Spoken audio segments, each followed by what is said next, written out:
talk at once. Good evening, everyone.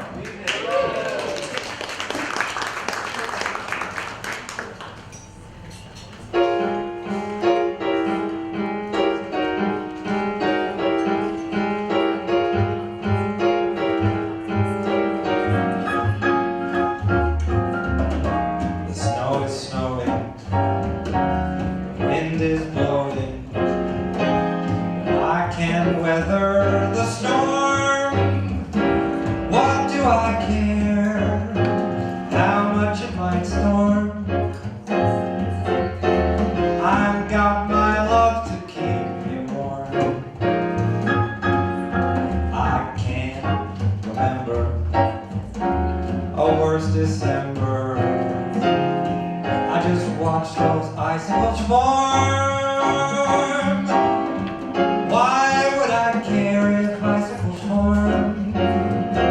Oh, I've got my love to keep me warm. On with my overcoat, off with my love. I need no overcoat, I'm burning with love. My heart's on fire, the flame burns higher. But I'm gonna weather the storm. What do I care how much it might storm? I've got my love to keep me warm.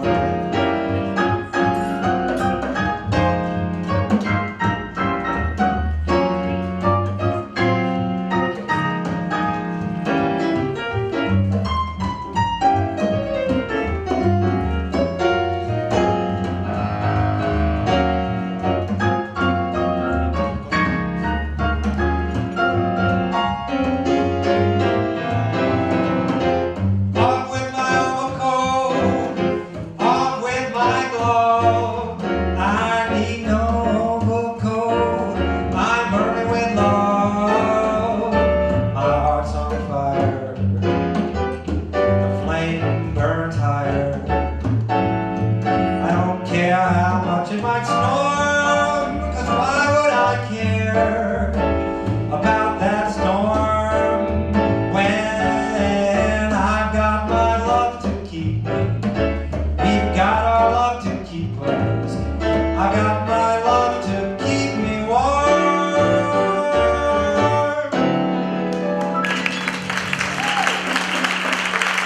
Well, ladies and gentlemen, please put your hands together. Give a warm welcome to those witches of Wellfleet, those mystics of mayhem, those masters of Johnsons, those wonder wizards of positivity, Starsky and Cox!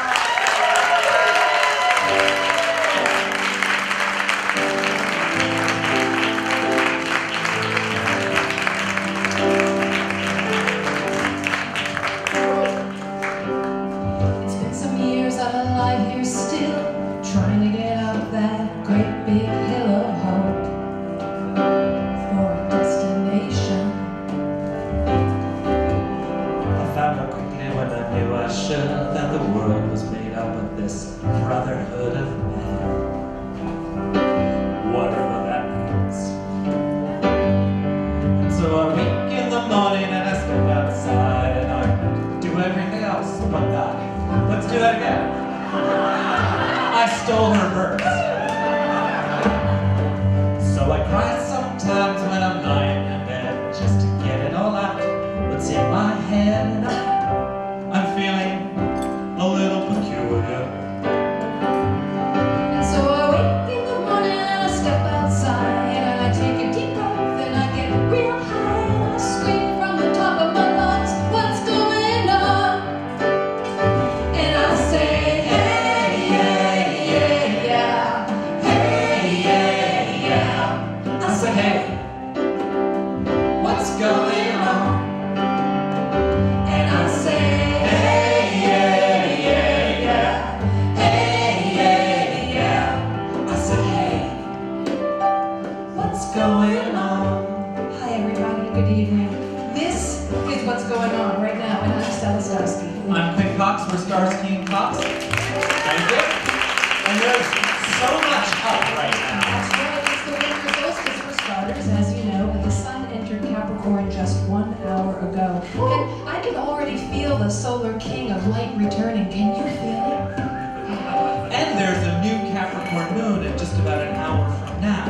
A new moon on the solstice, that spells some powerful, fresh start energy. So I hope you're all ready to wipe your slates clean. And speaking of wiping, Uranus is out of retrograde. Actually, it goes direct today, honey. So this is really, what it means is that we can radically set our intentions to awaken the collective consciousness to dazzling new realities. Starting with all of us right here, right now. Yeah. This is going to heat up to be much more than a mere meeting of the minds. This is a group revelation in the making. Unfurling and letting our individual freak flags fly as we together break down outmoded structures and overthrow the tyranny of limiting thoughts that bind. Are you with us? Yeah.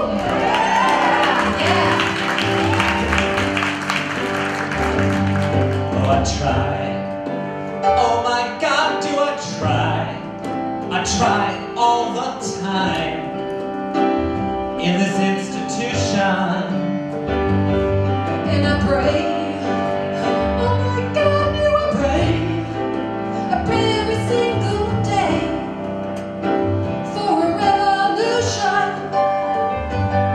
And so I cry sometimes when I'm lying in bed just to get it all out what's in my head. And I'm feeling a little peculiar. And so I wake in the morning and I step outside and I take a deep breath and I get real high and I scream from the top of my lungs, what's going on? And I say, hey, hey, hey, yeah, hey, hey, yeah. I say, hey, what's going on?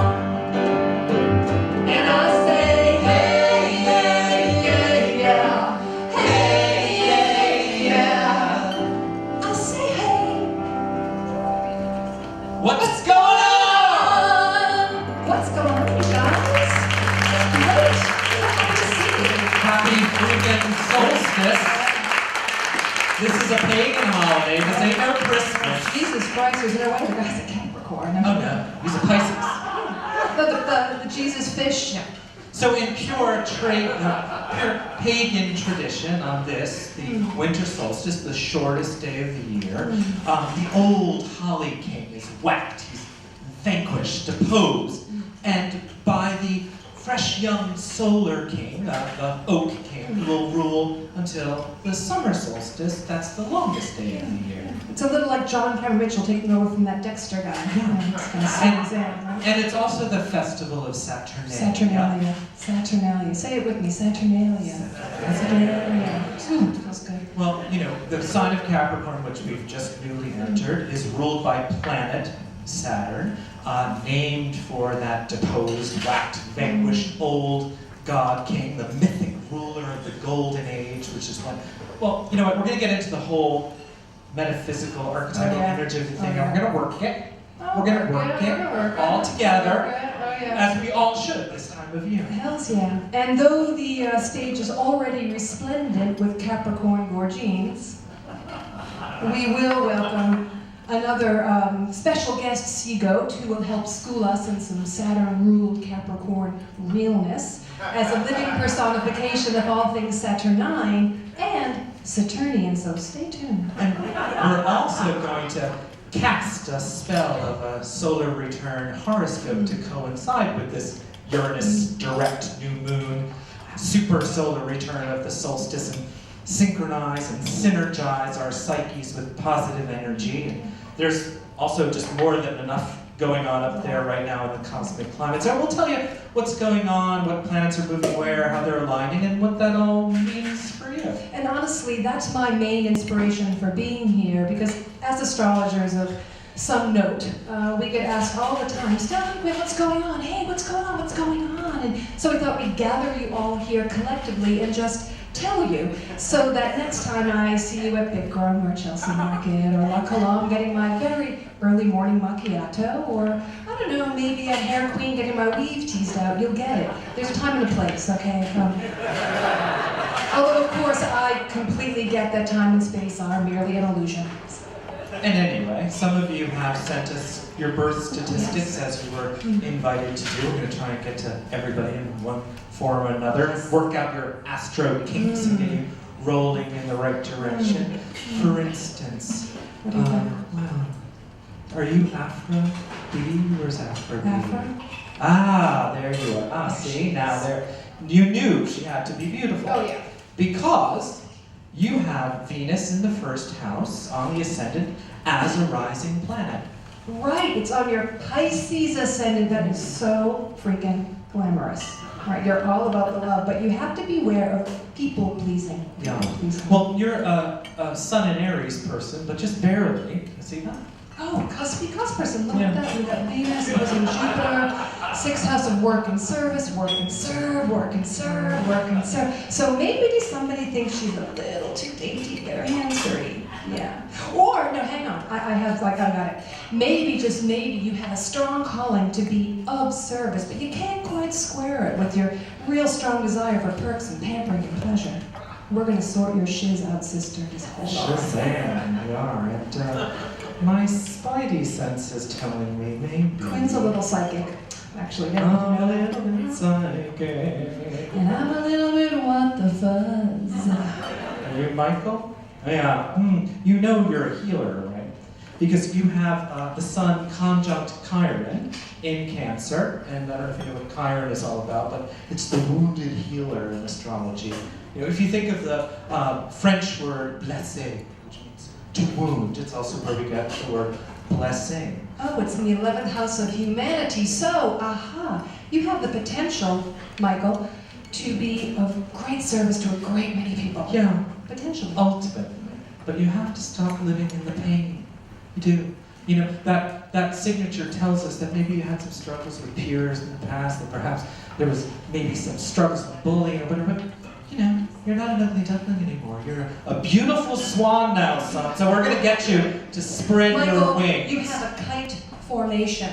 You've got do you see that? Yeah. You've got the Sun and Chiron stretching down to Saturn, Uranus, and Pluto, and in your 5th house of creativity. Right. So you can channel your pain into the creativity. Otherwise, it will drag you down. In fact, Kurt Cobain had a kite formation.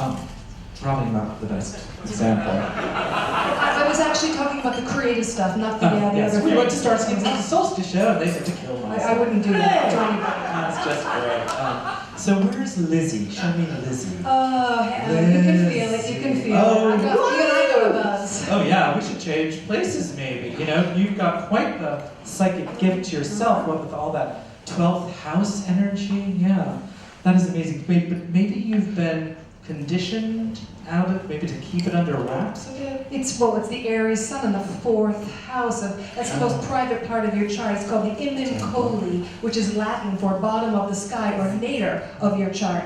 Take some notes. Yeah, well, that area of the chart, having the sun there, it tells us that you identify with your culture of birth, your family of origin, and because it's linking over to the moon and the 6th house, we know that your family of origin is perhaps, well, maybe your parents, especially very dutiful, sort of no nonsense. I'm the bottom line that you're a white witch born into a family of muggles. Basically, So, it's basically what it comes down to. It doesn't have to be bad. The thing is, what's happening is that you tend to keep your light under a bushel. Yeah. So we, actually the two of us, are going to help turn up the dimmer switch on your shining. Yeah, we're gonna do that.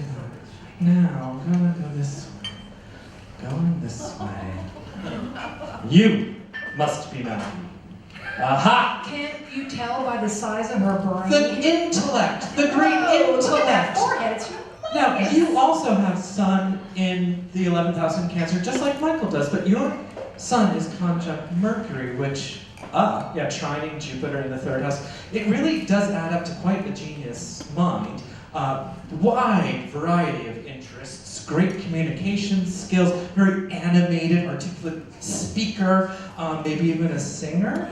Not scary but there's a shadow side to everything. The Sun conjunct Mercury also is what might cause you to overthink, anticipate, worry. You're born in a full moon, Yeah, sun that's- opposing the moon, so you tend to, your wants and your needs are in conflict, and you tend to rationalize your feelings, but the thing is, Maggie, you really can't, feelings don't conform to logic. No, your big, beautiful brain is not always your friend, Correct. is what you need to know. And the Mars-Pluto opposition, that's what gets you stuck in crisis thinking. Oh, your anger can really be on a hair trigger. Yeah. You have to express it. If you don't express it, it turns inward, and that's a recipe for the blues. But we're here to Big put you in bad the pink.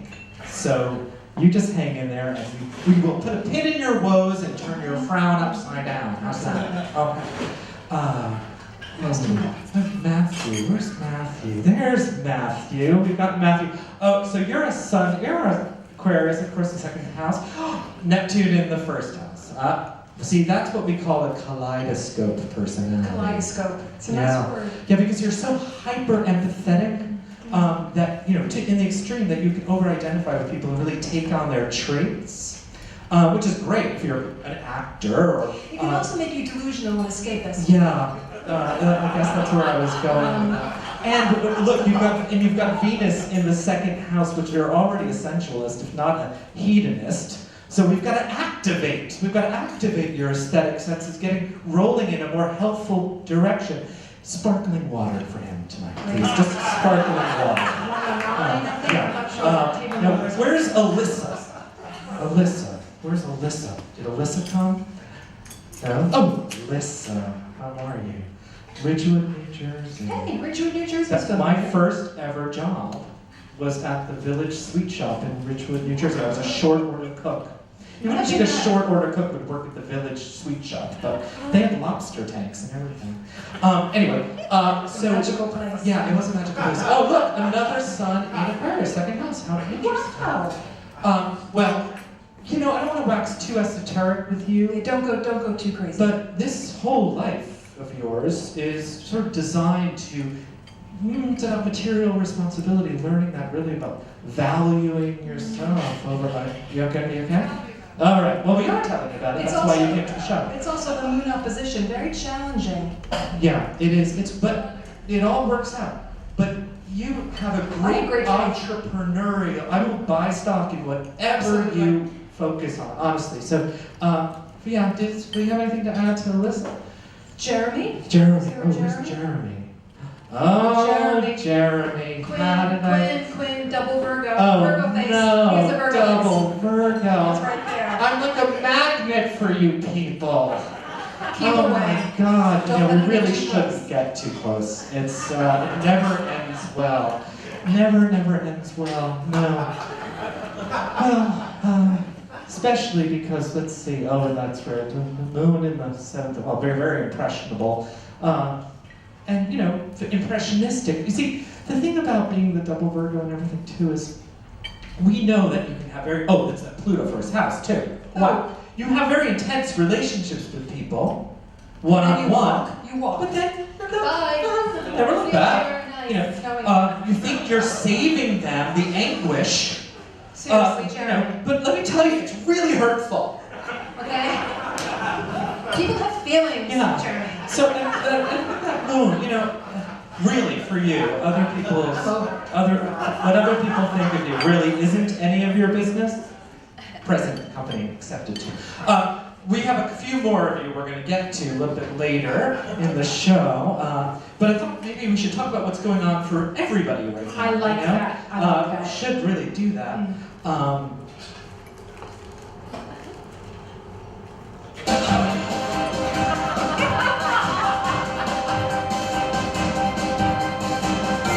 And so, with the cosmic climate, we first go to Stella Starsky. That was abrupt. We first go to Stella Starsky to kick us off. What's going on in the cosmic climate now? Stella? Thank you, Quinn. A cooling front of Saturn moves into Sagittarius this year, where it will remain for the next 3 years, bringing relief to the thunderous nature of that fire sign. Sagittarius rules education, philosophy, foreign affairs, and belief systems in general. And as you know, Quinn, the educational system has been a veritable shitstorm of inequality.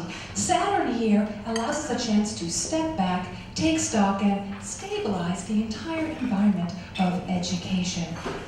Saturn imposes the need for excellence, and so prediction. We will see a cultural move away from the dumbed-down sectors of society and a more general trend in the acquisition of knowledge and truth and the taking root of new philosophies and methodologies that champion increased freedom. Quinn? Thank you, Stella. So what does this Saturn and Sagittarius mean for us individually? Saturn in Sagittarius helps us all to figure out the ways in which we go to extremes. Quinn? Oh, thank you, Stella. That's a good, because being a Libra, anyway, I have those. So You're either abstemious or totally bingy. Quinn? thank you, Stella. And then really handsy. Quinn? Thank you. Oh, but not with me. Quinn? Thank you, Stella. Well, as you know, we've been experiencing turbulent, blustery atmospheric conditions now since 2012 as a result of Uranus and Pluto in square aspect to each other. Now, the last time Pluto was square Uranus was way back during the Great Depression, so you can draw your own comparisons between that and this current planetary mashup. But good news is on the way. We do know that the Pluto-Uranus square not only being responsible for our messed up economic situation, but also for the, how do we say, radical extremism and religious and socio-political fanaticism and polarization. But it is easing, and by March, it should be totally dissipated. And so, prediction, in the wake of this cosmic chaos, we will see a new world order emerge that is ubiquitously post-industrial, post-Orwellian, if you will. Stella? Sounds like a brave new world, Quinn. Well, yes, wake up, it's 1984. Maybe we'll finally get that metric system. Well then, Fahrenheit 451 will have to be retitled. Celsius 232.777. Doesn't sound that hot to me. That's because you have no body temperature yourself. Stella? Thank you, Quinn. Jupiter trines Uranus this year, so we should see a high-pressure effect on the realms of technology and genetic research. This also bodes well for exploration in the areas of space and humanitarian enterprise. Now, when Jupiter moves into Virgo later this year, it'll have a great effect on ecology and healthcare initiatives. So we should see some major directives taking hold in areas where we once felt resistance. So maybe we'll finally be waving ciao ciao to Monsanto. Quinn? Delicious.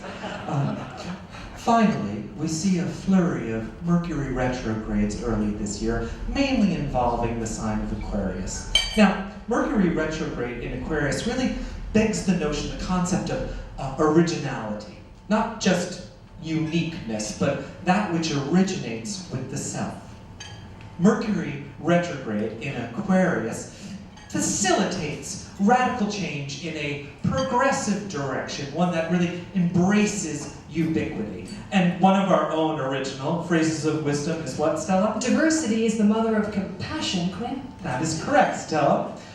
Yes, the more we allow other people to be different from us, the more compassion we foster within ourselves. And Mercury treading and retreading this area really will prod us here.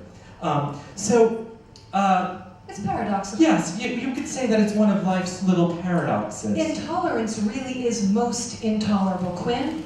Though the breaking down of all isms, racism, sexism, classism, right on down the line, demands taking a stand for diversity.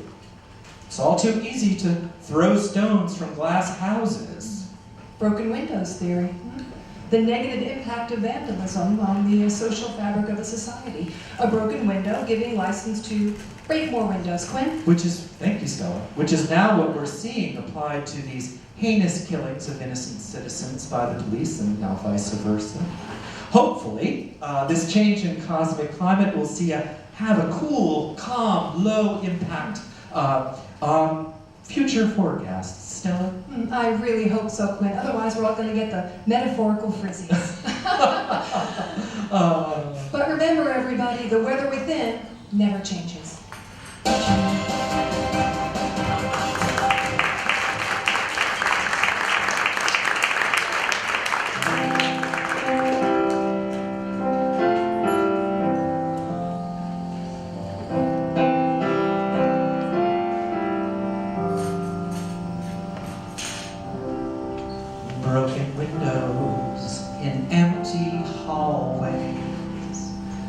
pale dead moon in a sky streaked with gray. Human kindness is overflowing, and I think it's going to rain today.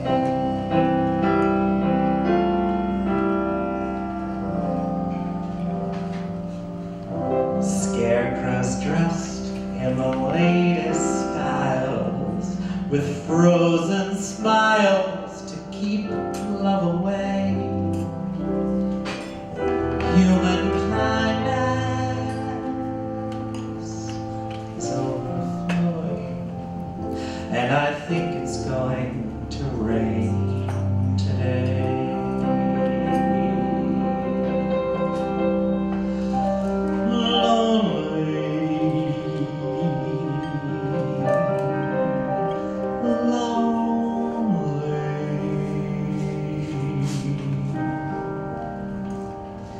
Tin can at my feet, think I'll kick it down the street.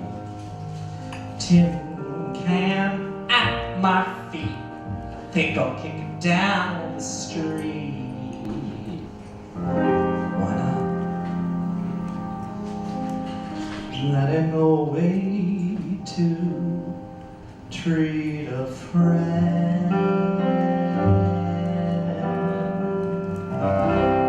Right before me, the signs implore me, help the needy and show them the way. Human kindness is overflowing, and I think it's going to rain today.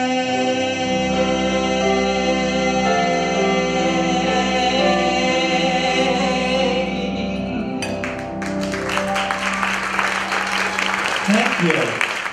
I think it's time to introduce the band that goes through it. Well, following in the elusive, stealthy Capricorn footprints of Howard Hughes and J.D. Salinger and the Yeti, Mr. Danton Bowler on bass.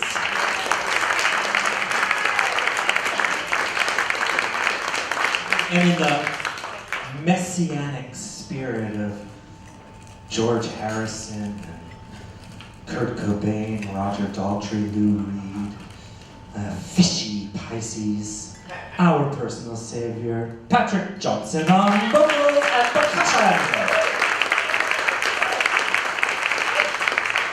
Now, Leos can be commanding, and directorial, like Alfred Hitchcock or Cecil B. DeMille or Celine. yeah, or Martha Stewart. So in that very butch, powerful vein, we introduced our own personal director, musical director, Mr. Matt Red. And of course, in that grand dame Capricorn style of Maggie Smith and Marlena Dietrich and Marianne Faithfull, our own dark and wintry night, and the love of your life, Stella Starsky.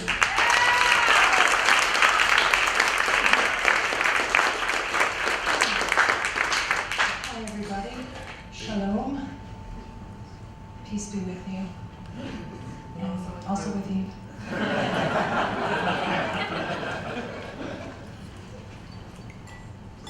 Set up in my little bookish way here. I've got a story for you.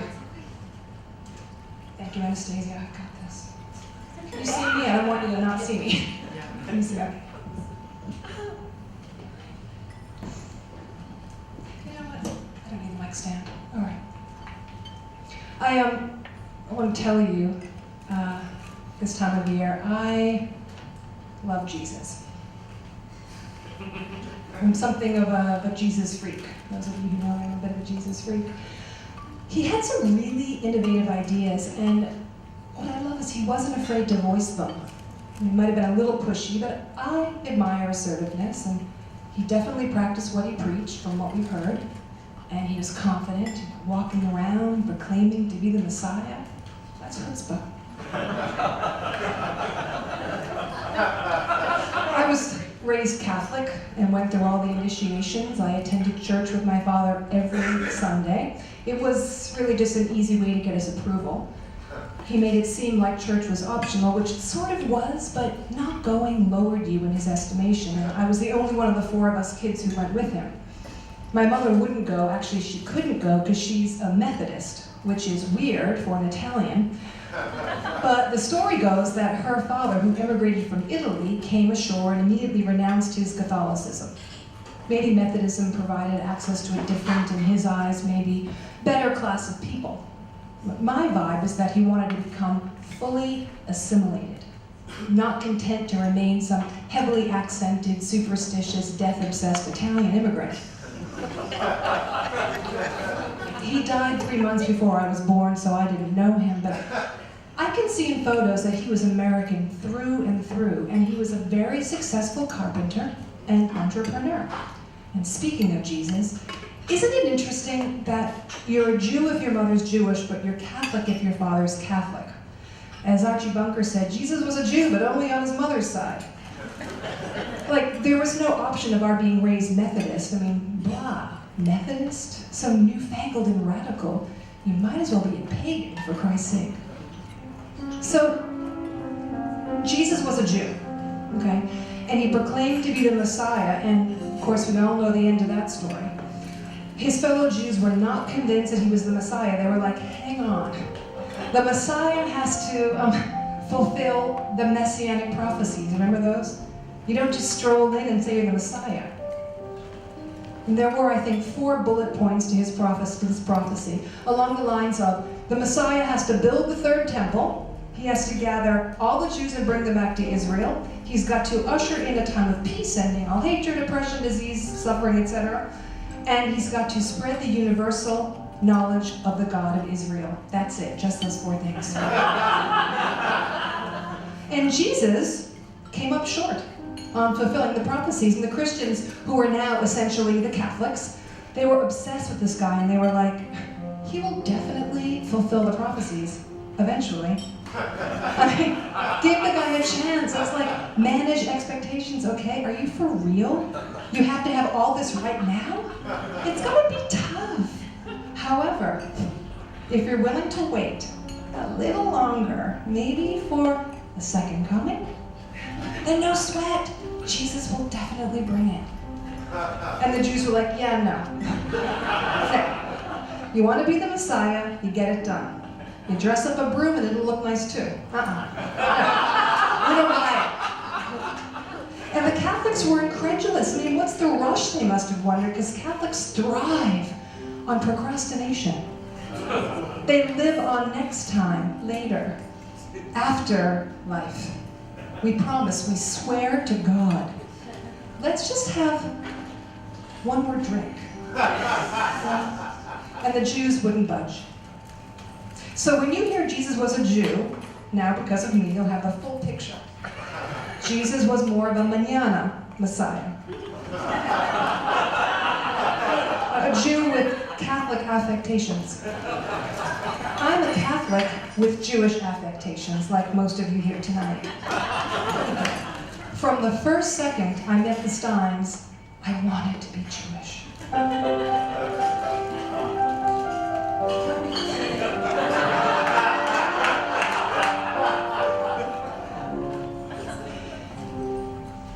It's the 80s. I'd recently escaped the Catholic college my father coerced me into attending, and had matriculated at Boston University for my sophomore year. And though I had successfully counter-coerced my father into letting me transfer to BU, the truth was he really couldn't afford the higher tuition. So my room and board had to be self-funded, which led me to the au pair service and my eventual placement with the Steins of Brookline Village. Joan Stein, née Silverman, native New Yorker, summa cum laude Cornell, child psychologist, age 39. Plain-faced, boyish figure, out-turned walk in Jonah David shoes, skirt suits, and the occasional throwback Indian gauze dress. Hands-off with their two little girls, for whom I am now responsible, and only slightly more hands-on with their husband.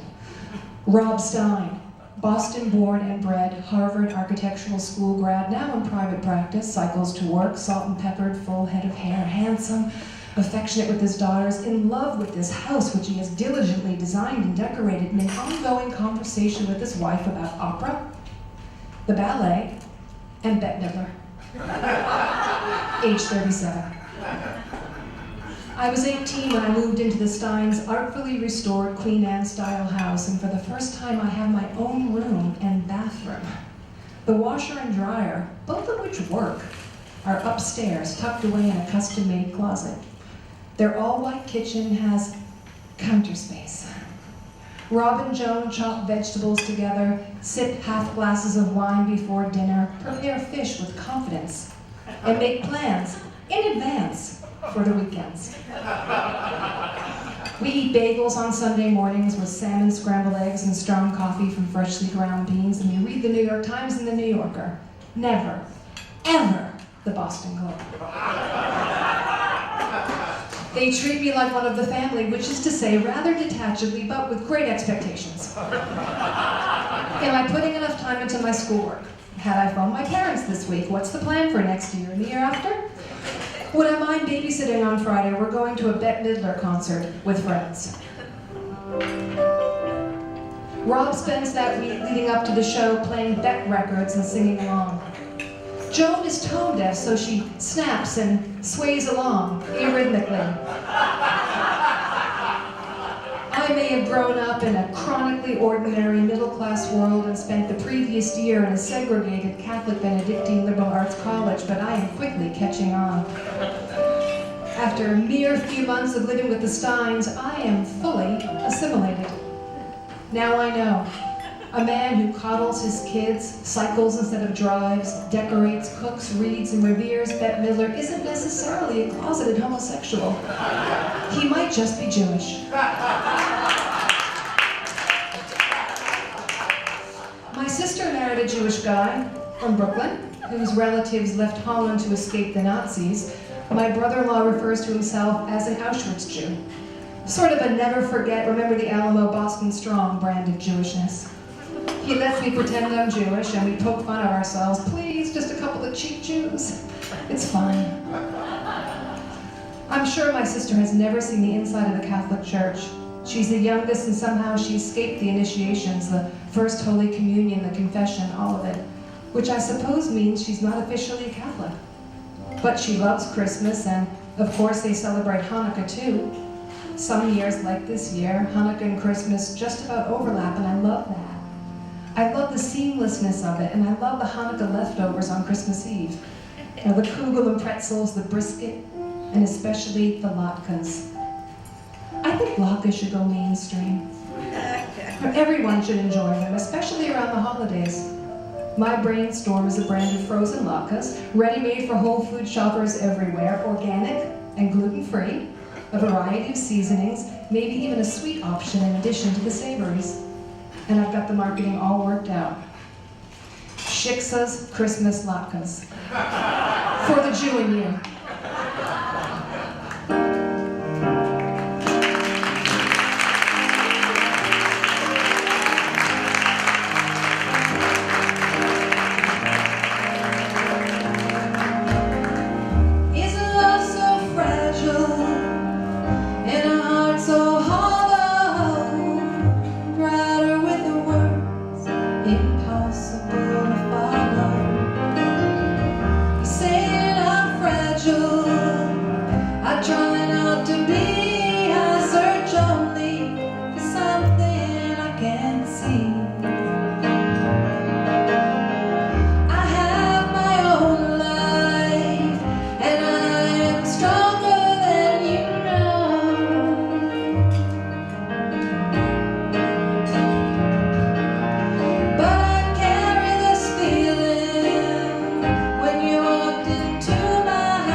Still I carry this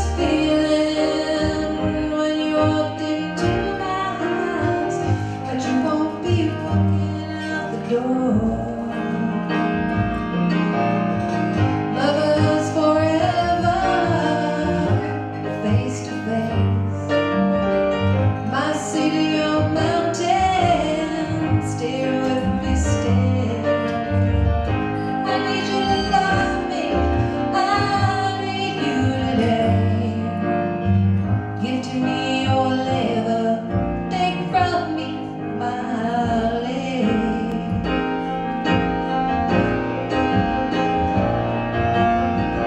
You and the moonlight, with your sleepy eyes, could you ever love a man like me?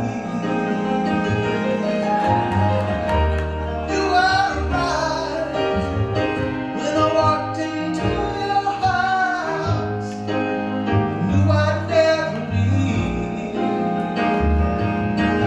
Sometimes I'm a strong man, sometimes cold and scared, and sometimes I cry.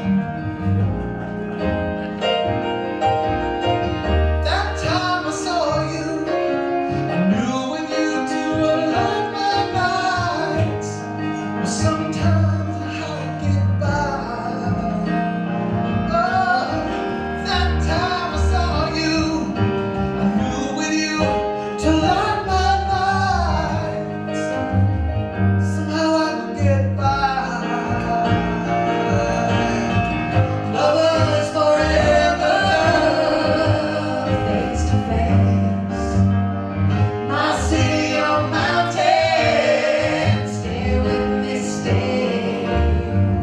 I need you to love me, I need you today. Give to me your leather, take from me my days. Lovers forever, face to face.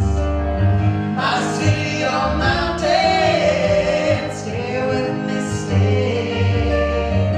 I need you to love me, I need you today. Give to me your leather, take from me my legs. Take from me my legs. Take from me my legs.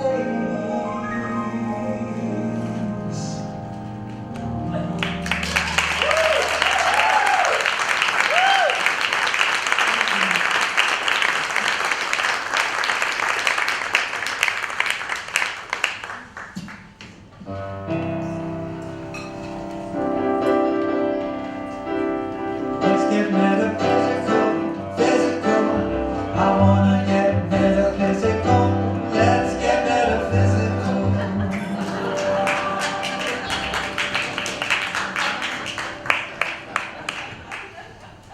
The Christmas story is an astrological one.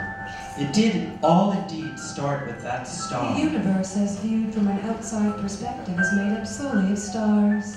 Everything in it is a star or wrought as we are from stardust. Science tells us that. All the bodies in our solar or star system travel along the same plane or ecliptic. This illuminated path from our earthly perspective is the wheel of the zodiac. Zodiac means circle of animals, all signs but Libra, the scales, being living beings. The signs are merely that, signposts for the energy we perceive during their months. They're like ancient post-it notes, stellar reminders up to us of the energy behind them. Richly embroidered post-it notes, encoded with meaning and power. We believe so readily in an invisible God, but deny the power of the visible stars. The zodiac shows our cosmic spiritual DNA circling, spiraling down upon us. Ironic that this symbolically rich mandala for existence is so belittled and ignored. For it holds the secrets to aligning ourselves with the cosmos to achieve fulfillment. Matching our desire with destiny, words that share more than an etymological link. The zodiac applies to all existence and experience, like the golden mean, all is expressed It by can portray a moment in time or outline the entire breadth of all existence. Our notion of time, 12 months in a year, 12 hours on a clock, is modeled upon it. And we do well to attune with each cosmic energy implicit in each zodiacal month. The zodiac portrays the hero's journey, our own journey, toward transcendence. Each individual has a unique natal chart for life, planets falling in a complete circle. Planets falling through the signs, posted energies into the 12 astrological houses. Each house represents a single slice of life delineated by a multitude of attributes. The planets in signs in houses make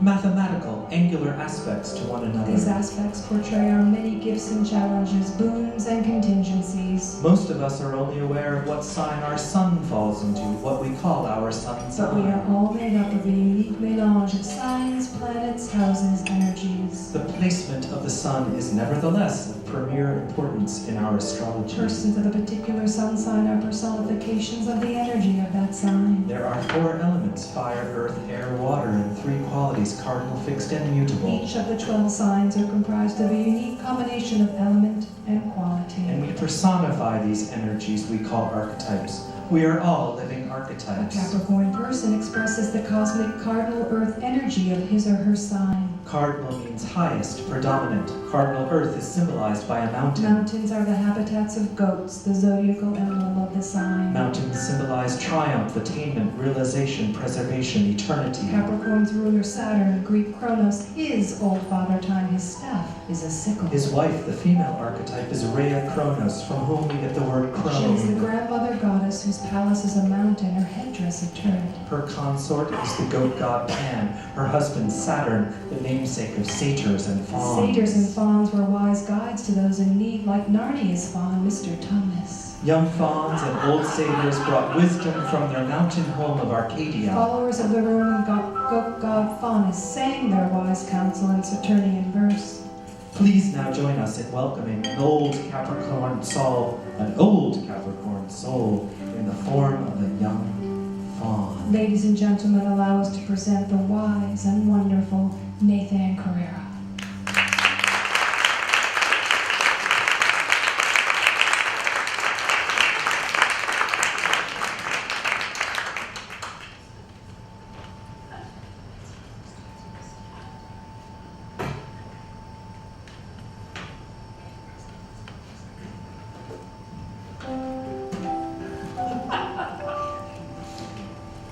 Thank you, Stella and Quinn.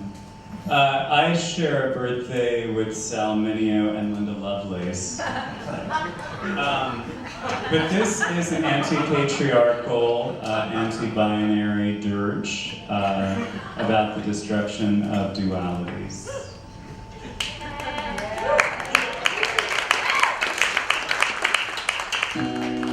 The rain falls down on last year's man. That's a Jew's harp on the table. That's a crayon in his hand. And the corners of the blueprints are ruined since they rolled far past the stems of thumbtacks that still throw shadows on the wood. And the skylight is like skin for a drum hole never mends. And all the rain falls down, amen, on the works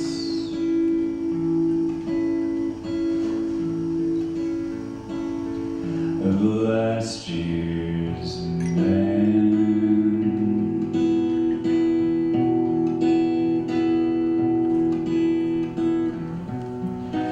Met a lady, she was waiting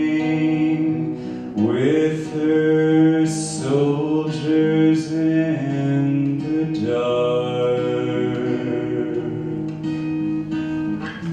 One by one she had to tell them that her name was Joan of Arc. I was in that army, yes, I stayed a little while. I'd like to thank you, Joan of Arc, for treating me so well. And though I wear a uniform, I was not born to fight. All these wounded boys you lie beside.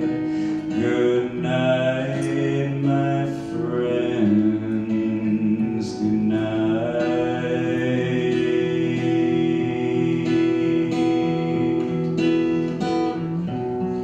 Came upon a wedding that old families had contrived.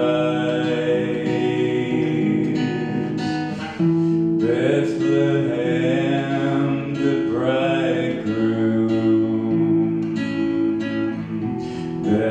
Babylon, the bride.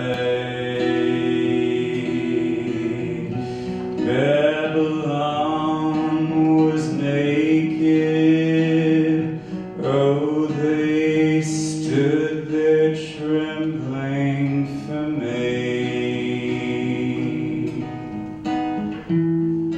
Bethlehem inflamed us both like the shy one at some orgy. And when we fell together, all our flesh was like a veil that I had to draw aside to see the serpent eat its tail.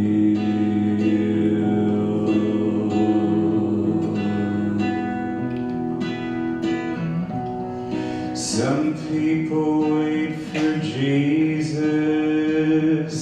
and some people wait for Cain. So I hang upon my altar, and I hoist my axe again,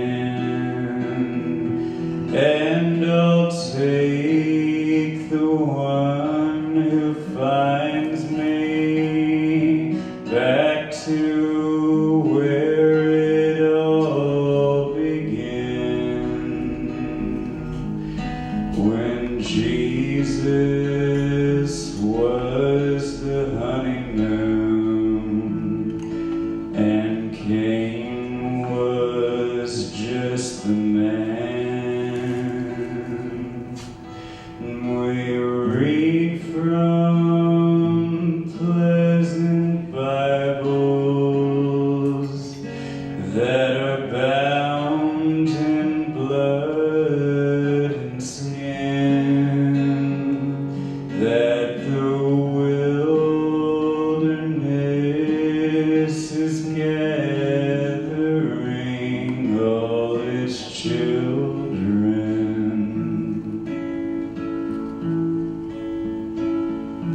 back again.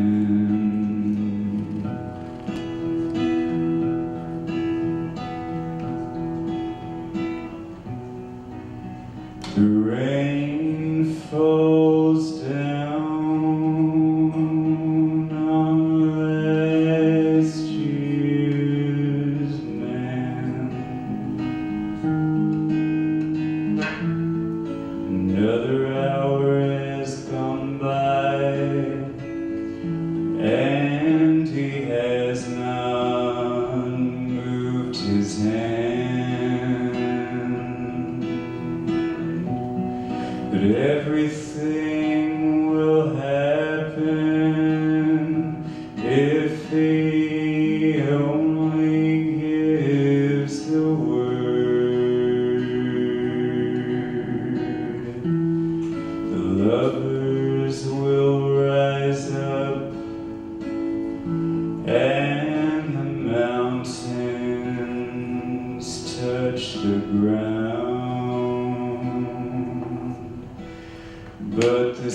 Twilight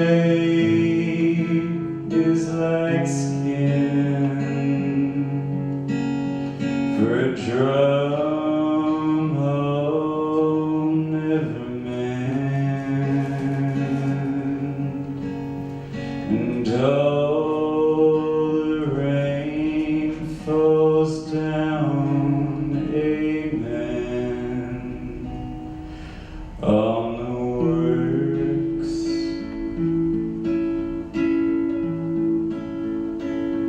of last year's man.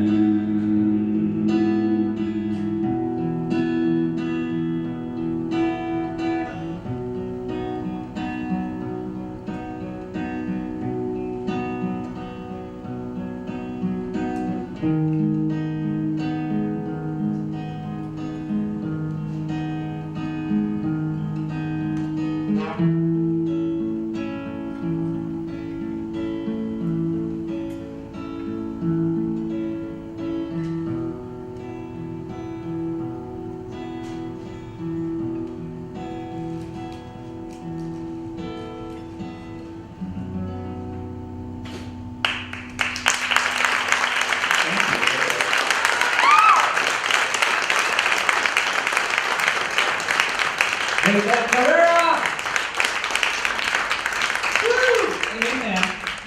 Will you stick around just for a minute? Because I wanted to talk about some Capricorn-y stuff with you. Well, well, it's ruled by the planet Saturn, Capricorn. With all this, old man Saturn, old man river, I don't know, but all this old man energy. Do you think it's a metaphor? Yeah, is it a metaphor for being an old soul? Is someone called you an old soul? I don't have a cultural reference after 1980. So, that's it. And tell me, when you go to the makeup counter, does the cosmetic lady diagnose you as a winter? I've never had my color psychology chart done. Because you Capricorns they look like you look like you've never seen the sun, honestly. You seem to personify the winter.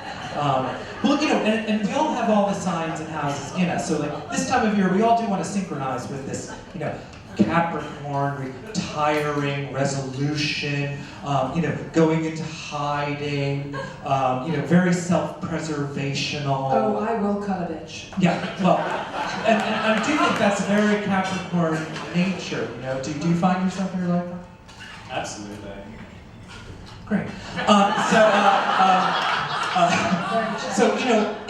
If we were in ancient Rome right now, we would be celebrating. Well, it's heating up to be something of a bacchanal, maybe. But we'd be celebrating the festival of Saturnalia, and which was marked by nobles waiting upon their servants and giving them presents, which we see, echoing all through Edwardian England. Upstairs waiting on downstairs. That's a story of old man Scrooge too. Finally, yay, I'm not humbuggy anymore, and bringing presents, to his poorer relations.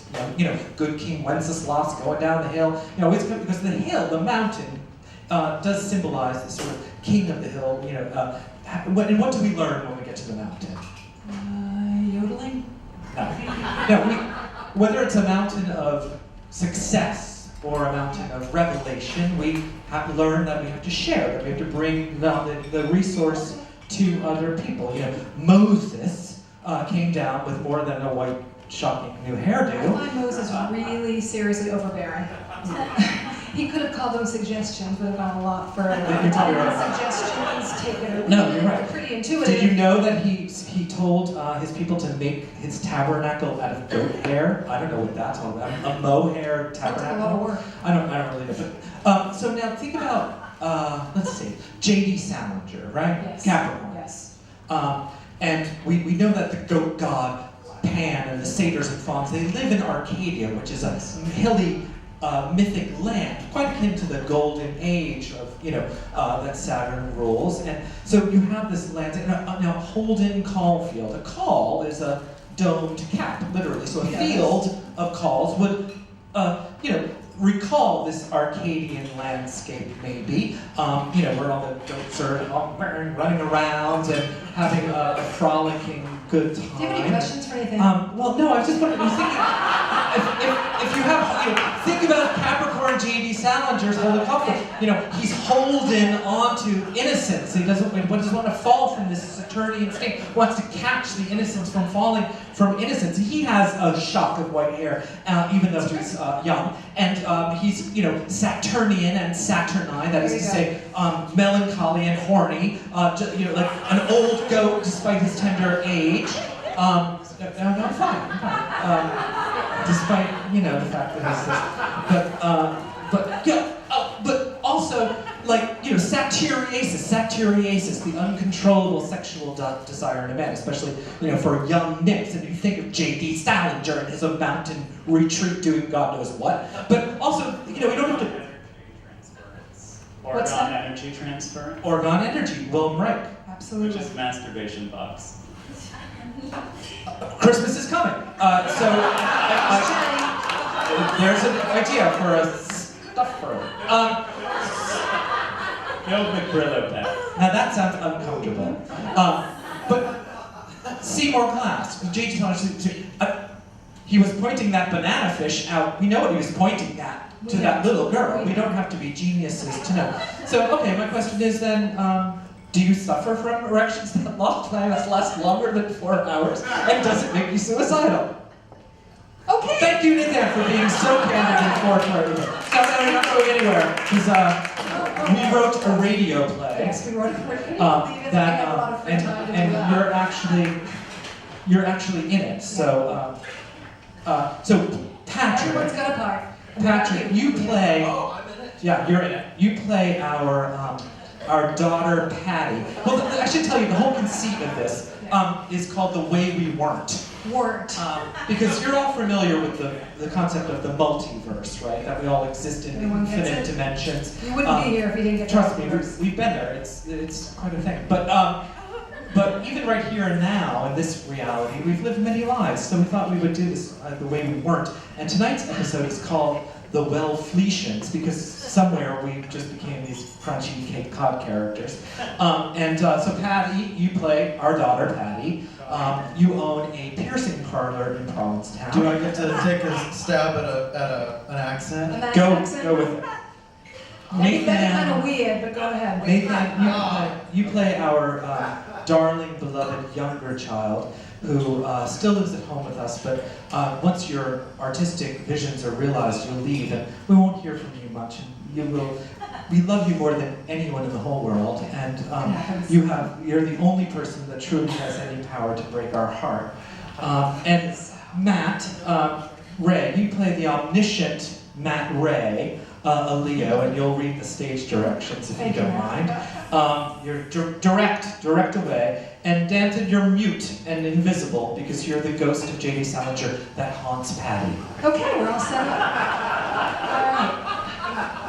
Matt, will you set the scene for us, please? The place. A small country kitchen. The time tomorrow morning. Oh, there you are, you goof. When'd you get up? I couldn't sleep, so I decided to get up and weld an outdoor sculpture. Then I played with the goats, and I fed them. Oh, thank you. I just couldn't face their energy this morning. They're just so needy sometimes. Patty enters. Just so you know, I bought a new pit bull and her name is Bethany. She's in the car. Oh, Patty, don't you think it's a little soon, honey? You only put Bledsoe down 2 days ago.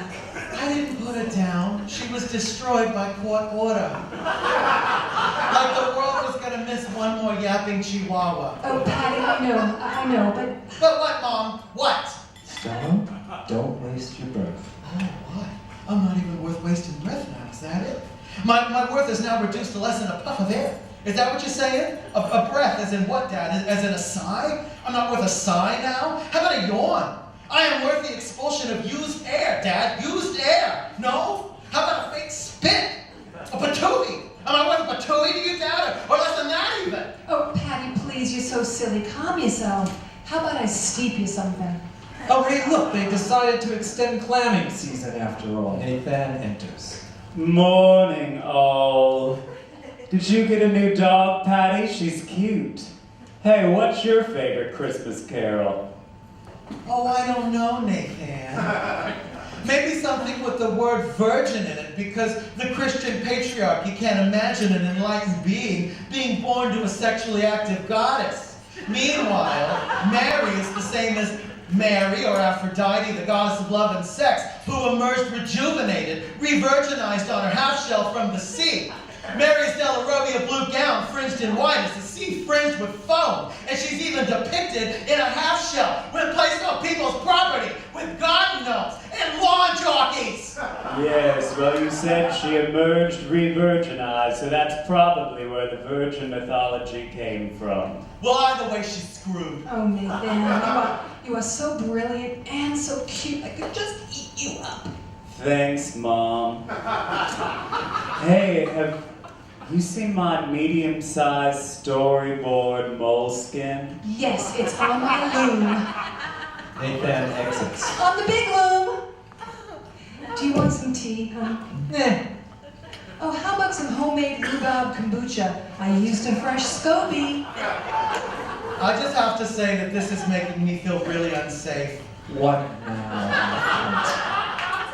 Kombucha is a gateway drug, Dad. Oh, Patty, please, come on. I'm going to an ACOA meeting. Okay, great. Now, Patty, I applaud your zeal to belong, but I don't think you can call yourself an adult child of alcoholics unless your parents are alcoholics, sweetie. I don't think it So works. whose fault is that? Patty exits the hall. Do you ever wonder what our lives would have been like if we hadn't had kids? That's the kombucha talking, mister. Give me a swig. The way we weren't. Thank you, Technicolor, not Ray, our beloved guest star child Nathan Ferrer, and our own scene stealer, Patrick Johnson. Hey, Patty.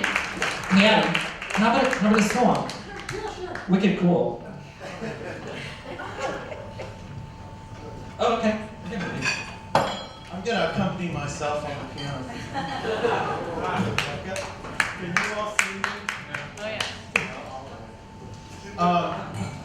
Yeah, I'm gonna make like Carol King over here. Christmas Carol King. Christmas Carol King. When wrote that joke? Hey, anybody turned on the news lately? It's pretty dismal, the world right now. New York is full of tension and stress, and as a very hypersensitive Pisces, it's real easy for me to kind of slip back into my own little world and do little tiny circles in my little tiny fishbowl. But unfortunately, that means that you can really push people away. Not meaning to, but go into yourself and put up your wall. So this song is about that. It's the holidays, and if you're thinking about somebody, but well, you're just not going to call them, you should. They're probably thinking about you.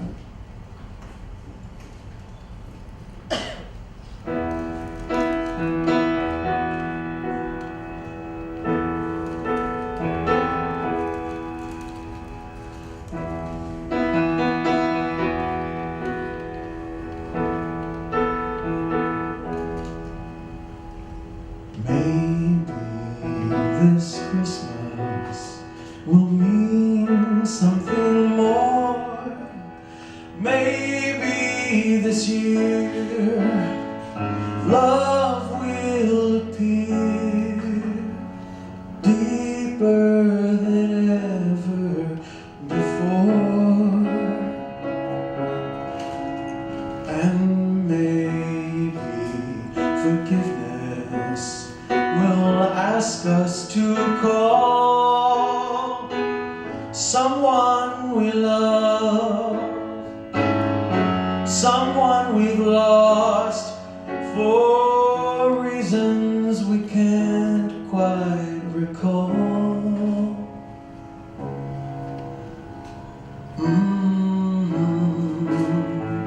Maybe this Christmas.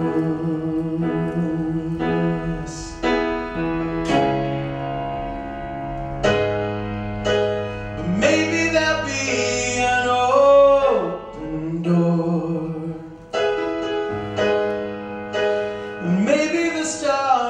that shine before will shine once more.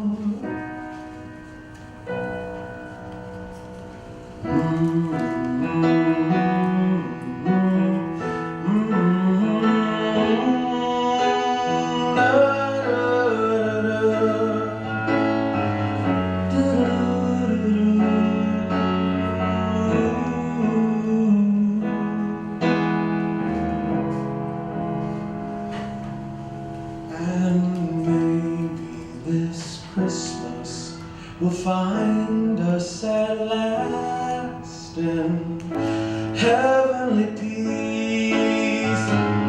Pray for at least for the love we've been shown in the past. Oh, maybe this Christmas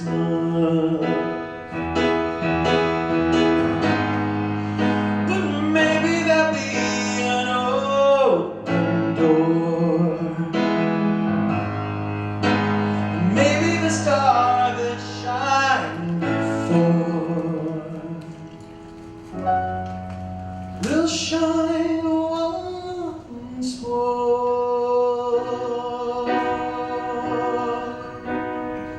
Thank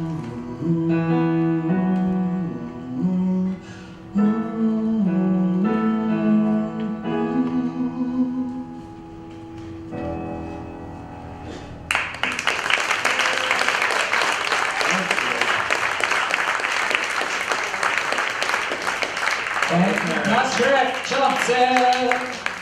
Beautiful. So we're getting kind of close to the end of the show. So I think what we should do is do this solar return ritual. And Patty, could you hand me that bag just as a backup? Because I thought maybe you wouldn't be able to revisit. I prepared little scrolls for everybody that I spoke to. And the three characters that I didn't speak to, Matthew, Dean, Joey, and Chad, who are around here somewhere. Anyway, these are here. They have your names on them. Just take yours in there. And so look, this is the solar return chart to coincide with the solstice. So we're going to get you ritualizing this shiz. As you can see, Jupiter in the second house is all by itself over there, and it sort of has a handle on the rest of the planets. We call this a bucket formation. We call it a Birkin bag. So Jupiter really is running the show, and it's all about us, even in terms of materialistic needs, feeling unapologetic about them, so long as that we understand that money and possessions are just energy and just be moved around, and the more abundant we feel, the more generous we should be, or vice versa. And Jupiter's also, as you see, trining the sun and moon together, so our needs and our wants are aligned in a stellium with Mercury, Pluto, and Venus. So this does give us license in the sixth house of our habits and routines, so that Jupiter is really inspiring us to express our self-esteem via Mercury, and it's eliminating our obstacles to doing that via the Pluto. And with Venus there, it's all about the self-love, and so doing things for ourselves that express that's a real self-celebration. Now, I want you to know, while I look for my little cheat sheets here, we say this to our friends and colleagues, that, this is not mere existence. Compared to what? This is all energy, remember? Science tells us that.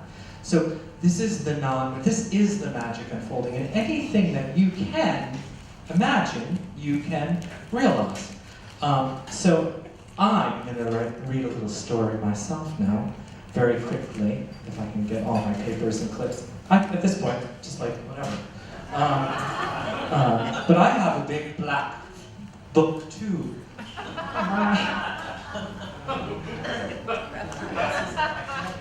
So, I want to tell you a little story. in the 6th grade, we first learn about the Greek gods, right? It's usually 6th grade. And I was so turned on by them that I made robes, tunics, out of old curtains I found in the attic and did incantations to Dionysus. It was either I wanted to divinely commune or my inner wino was already surfacing, I'm not sure which. But I was sad too because the whole conceit was that the gods no longer existed. And that really kind of freaked me out. The notion really depressed me, but I didn't give into it because I just knew that they were still alive somehow. And this was before I knew that things could not be, energy could not be created or destroyed, or that the archetypes are the same no matter who you call them, whether it is Mary and Aphrodite. That we just sort of replace them. So there I am, having this sort of connection with the gods, and their namesake planets. Now, of course, we know what happened to that and me and my whole career and all the gods living through the planets. But 6th grade, it's the last day of school before Christmas vacation, and it's snowing, so we couldn't go outside for recess, and there was no real school work to do. You know how it is, it's the last day. So I think we rearranged our desks the other way, or we played fuzzball. I don't know if you played fuzzball, Alyssa, in Ridgewood, but we did. It was like, you ever played fuzzball? Anyway, I was always eliminated right away because they would whip it and I couldn't catch it. Anyway, so we were just sitting there really with our hands folded neatly on our desks. It was bittersweet because our teacher, Mrs. O'Shea, wasn't going to be coming back for the second half of the term. She was moving away. And so we're sitting there. Oh God, I had accidentally raised my hand the day before and called her mom. Do you know that one? That was excruciating. I was already standing out like a sore thumb. It's like, Mom, so there I was. We're sitting with our hands folded, and I can see Mrs. O'Shea because she gets a kind of wry smile on the side of her mouth. I know she's sort of setting us up. So she asks the class if, are you looking forward to Santa Claus? And of course, it was this cacophony of groans and ending, you could hear the one voice, like, there's no such thing as Santa Claus. And, of course, I raised my hand, and I said, I believe in Santa Claus. Louder moans, of course, now, sputtering and threatening jeers, and I'm not really sure what my Linus Van Pelt diatribe turned out to be exactly that day, but I know that I went on some rant about how if they could believe in, this God they never saw, that, we could believe in Santa Claus, and certainly he must exist. If so many children through the centuries believed in him, it must have created him on some level, and, that God had replaced my beloved gods, and I was kind of pissed off at that, just like Dick Sargent replaced Dick York on my favorite show, I didn't know then that Santa Claus was King Wenceslas, was Saturn, was Old Father Time, or that Endora was Rhea Kronos, and Endora was to endure in self-preservation, and she was a Capricorn. I didn't know any of that. I just knew that if every one of those snot-nosed little muggles in my 6th grade class, for whom I already had natural contempt, could swallow the fact that their mainly Christian, all-Caucasian Father, Son, and Holy Ghost existed by Christ, then I could make a strong argument for the existence of Kris Kringle with a K, just like the Kardashians, who have now become our own false gods. And I remember Mrs. O'Shea making this face, as if to say, oh, yeah, good argument, sounds reasonable. And 24 sets of other children's eyes fixed their gaze upon me, melting from bah humbug into a happy gratitude that their childhood beliefs, which was so recently vanquished, could be, at least for this very brief moment, restored to them before the bell rang.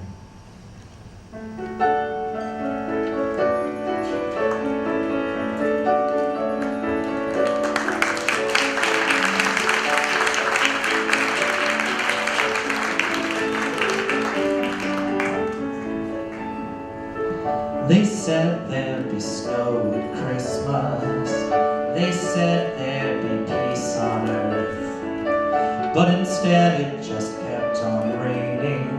A veil of tears for the virgin birth. And I remember one Christmas morning, the winter's light and a distant choir, and the peal of the bell and a Christmas tree smell, eyes full of tinsel and fire.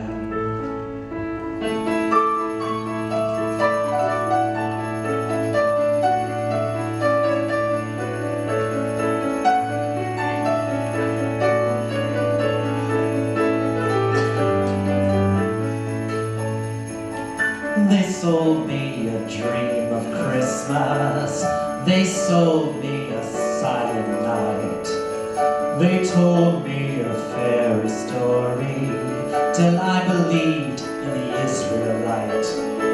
And I believed in Father Christmas. I looked to the sky with excited eyes, and I rose with a yawn in the first light of dawn, and I saw him through his disguise.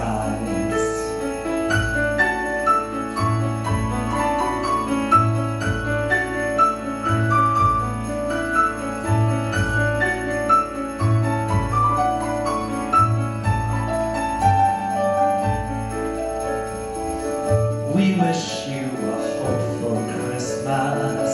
We wish you a brave New Year. All anguish, pain, and sadness, leave your heart and let your road be clear. They said there'd be snow at Christmas. They said there'd be peace on earth. Hallelujah, Noel, be it heaven or hell. The Christmas you get, you deserve. The Christmas you get, you deserve. The Christmas you get, you deserve.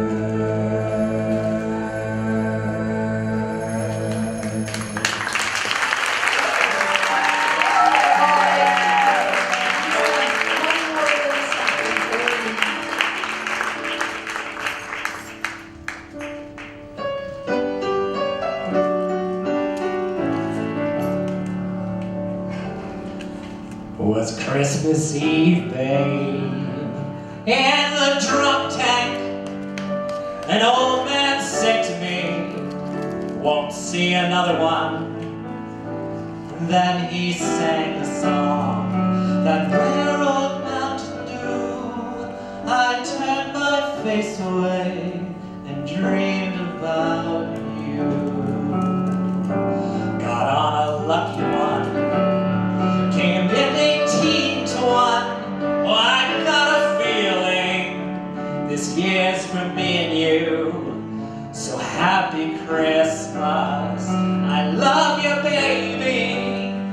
Can see a better time when all our dreams come true.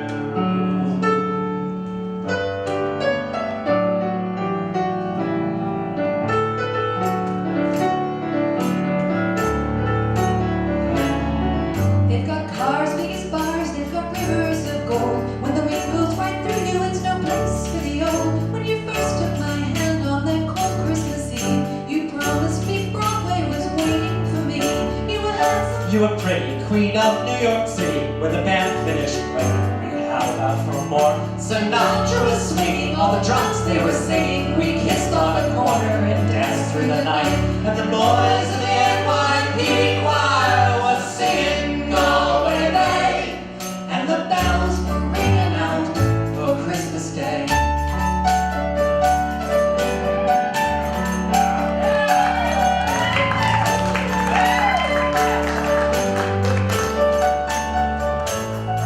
You're a bum, you're a punk. You're an old slut on junk lying there almost dead on a trip in that bed. You scumbag, you maggot, you cheap lousy faggot. Happy Christmas, your ass, I pray God it's the last. And the boys of the NYPD choir still singing Galway Bay.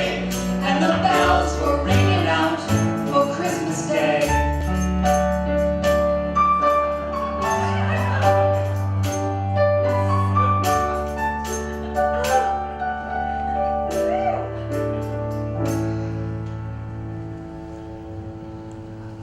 could have been someone.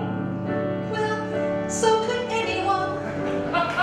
You took my dreams from me when I first found you. I kept them with me, babe. I put them with my own. I can't make it all alone. I've built my dreams around you. And the boys in the NYP choir was singing Galway Bay, and the bells were ringing out. Oh, the bells were ringing out. Oh, the bells were ringing out for Christmas Day.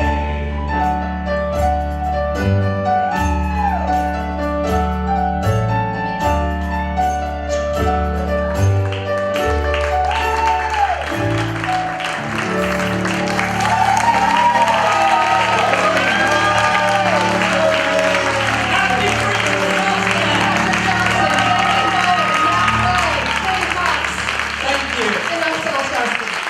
Stella first. And brother-in-law is here. He's right there. I love him. I love you, Brian. Thank you all for coming. It means so much. Thank you. Thank you very much. Thank you for coming.